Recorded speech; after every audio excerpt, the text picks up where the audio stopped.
You can see what Cunha did to Leicester. Like, actually, he destroyed Leicester. Like all the goals he contributed in all the 3 goals that he that was scored against Leicester during the weekend. How are you, Kevin? Uko salama? Good to see you. How was been your weekend? It's a little few weeks. Imekuwa so long. Good to be back. Good to be back. Ongea basi ama hujakunywa chai? Nimekunywa chai. Niko salama sana. Sikusikii. Nashukuru. I'm doing well and good.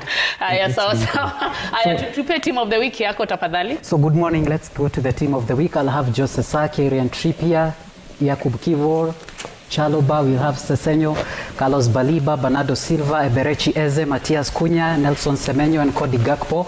Of course, Eberechi had scored his 30th goal of the season against Arsenal, and that means that he is joined with Philip Mateta as well as Christian Benteke. Matias Cunha is our Sporting Player of the Week.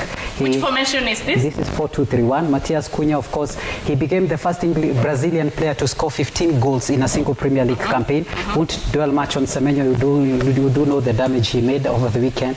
We also had Carlos Baliba, who was playing as a makeshift defender over the weekend, but he scored a very good Thunder goal, so he's our CDM. Bernardo Silva, in his 150th Premier League appearance for Man City, scored and assisted, and he had a very good work rate, both offensively and defensively. Manchester City are dropping him, actually. He's in the market, Bernardo Silva.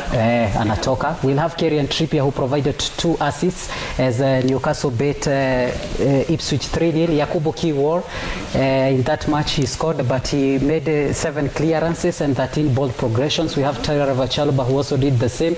Ryan Sessegnon was also impressive. He's the most left back who had most touches over the weekend.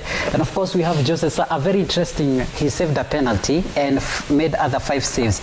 And he's the first goal. He made Wolves register 6 wins in a row.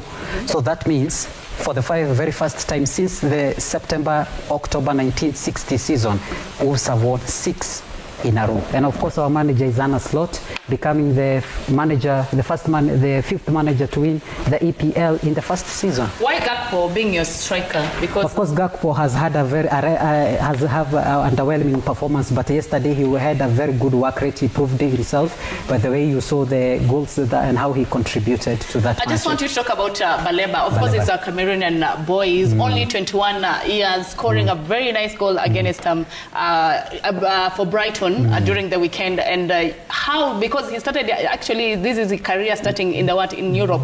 How do you see him in the coming years? Do you see him as becoming the Thomas Partey that people are talking about, because he plays as a defensive midfield? He has all the makings of being a great CDM, and by the way he's under a very good manager, Fabian Hazala, the youngest manager in the Premier League. He's slowly teaching him on how to become a CDM.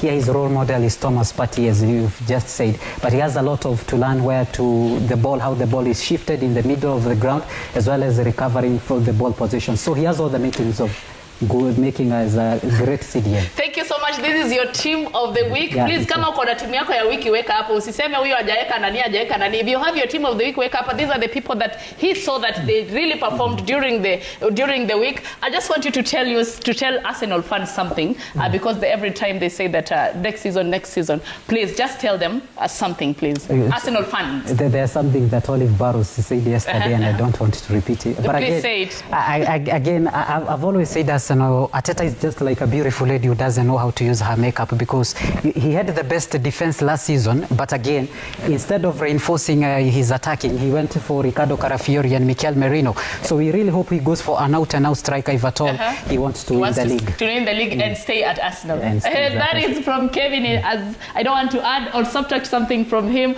And back to you, Randy.